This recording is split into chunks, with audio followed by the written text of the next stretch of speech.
Assalamualaikum warahmatullahi wabarakatuh. Perkenalkan, nama saya Almalain.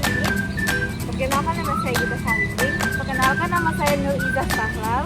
Dan teman kami yang satunya Anda Handika. Di sini kami akan menjelaskan tentang maksimisasi keuntungan pasar jagung di Pasar Baruga, Kota Kendari.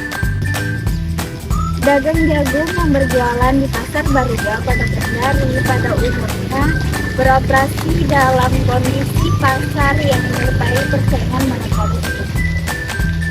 Hal ini terlihat dari banyaknya pedagang yang menjual komoditas serupa dengan kualitas yang relatif tidak jauh berbeda. Pada pasar ini terdapat lebih dari 10 pedagang yang menawarkan jagung, sehingga pembeli memiliki banyak pilihan untuk berpindah dari satu penjual ke penjual lainnya. Produk yang dijual berupa jagung manis, semua pedagang menawarkan barang yang hampir homogen sehingga harga tidak dapat ditentukan secara bebas oleh pedagang. Harga jual jagung lebih banyak ditentukan oleh harga pasar dan pengaruh harga dari pedagang lain yang dianggap dominan. Selain itu, hambatan masuk ke pasar ini sangat rendah karena siapa saja dapat mulai berdagang jagung hanya dengan modal kecil dan akses terhadap pemasok lokal. Karena kondisi pasar yang kompetitif, pedagang tidak dapat memaksimalkan keuntungan melalui peraturan harga, melainkan melalui strategi pengelolaan biaya, pelayanan, kualitas, serta koordinasi penjualan. Untuk memahami strategi tersebut, beberapa penjelasan dari 5 pedagang jagung di Pasar Baruga yang diwawancarai. Identifikasi mengenai struktur pasar untuk setiap pedagang sama karena lingkungan pasar mereka sama. Namun, strategi maksimisasi keuntungan berbeda sesuai praktik masing-masing. Yang pertama, pedagang satu. Umar. Pedagang pertama menjelaskan bahwa dia tidak dapat menerapkan harga secara mandiri karena harus memiliki harga pesaing. Biaya yang paling mempengaruhi keuntungan bekerja adalah biaya bahan baku dari petani atau pengepul. Ketika permintaan naik, dia berusaha menambah stok sebanyak mungkin agar mendapatkan bila menurunkan. Strategi utama yang dia lakukan untuk memaksimalkan keuntungan adalah efisiensi biaya, terutama dengan mengurangi tingkat pengusahaan jagung agar tidak banyak barang yang terbuang. Dia juga melakukan promosi sederhana dalam menggunakan juga penggunaan jagung. Dalam jangka panjang, pedagang ini lebih fokus menjaga kualitas jagung dan mencari pemasok yang stabil dengan harga yang berbeda. Yang kedua, pedagang dua, Pak Indra. Pedagang kedua menggunakan metode pendekatan harga berdasarkan perhitungan biaya yang menghasilkan keuntungan tetap. Adapun biaya berbeda adalah tenaga kerja dan transportasi.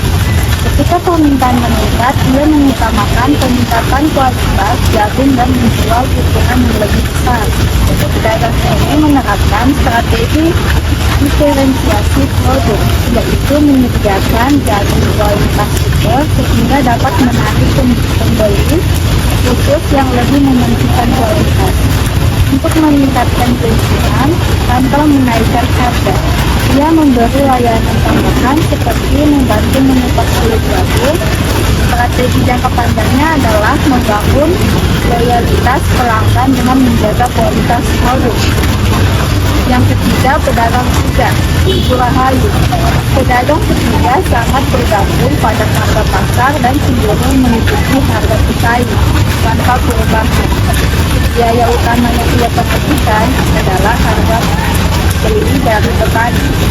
Dia menambah stok jika permintaan meningkat, namun tetap melakukan seleksi ketat pada kualitas agar tidak banyak jagung yang rusak. Strategi maksimisasi keuntungan yang dia lakukan adalah pengelolaan stok, terutama mencegah kerusakan melalui cara penyimpanan yang baik. Secara permintaan menurun, dia membuat paket harga murah seperti tidak ongkos dengan harga khusus. Dia juga mulai menjual melalui media sosial lokal sebagai bentuk perluasan pasar. Dalam jangka panjang, Ia fokus menjaga hubungan baik dengan pemasok agar memperoleh harga terbaik. Pedagang 4 atau bangkak dagang. Pedagang keempat menggunakan perhitungan harga berdasarkan biaya ditambah margin kecil dan mengaku biaya terbesar biasanya berasal dari ongkos distribusi dari kebun ke pasar. Jika permintaan naik, dia menambah jumlah penjualan sesuai jumlah barang yang dijual oleh pesaing. Untuk memaksimalkan keuntungan, pedagang ini menerapkan strategi koordinasi harga dengan pedagang sekitar agar harga tidak terlalu bervariasi.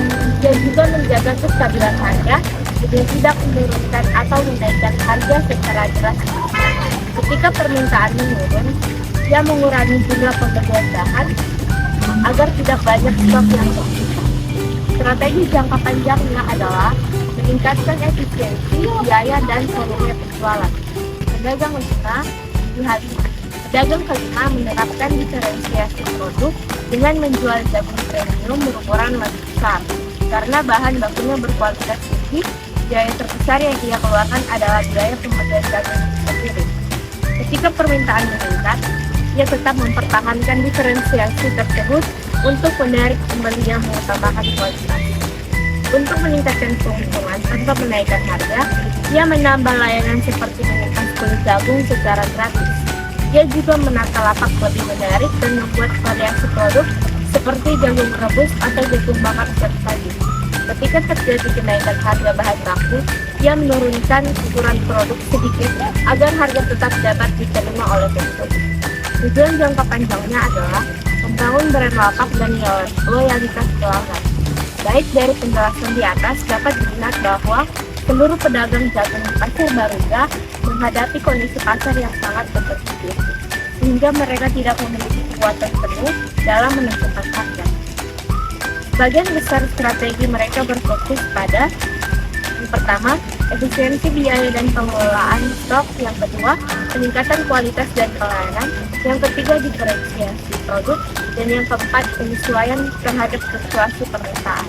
Meskipun struktur pasarnya sama, setiap pedagang memiliki pendekatan berbeda untuk memaksimalkan keuntungan sesuai kondisi usaha mereka masing-masing. Baik, demikian penjelasan yang kami sampaikan. Mohon maaf bila ada salah kata. Kami akhiri dengan ucapan Wassalamualaikum warahmatullahi wabarakatuh. Oh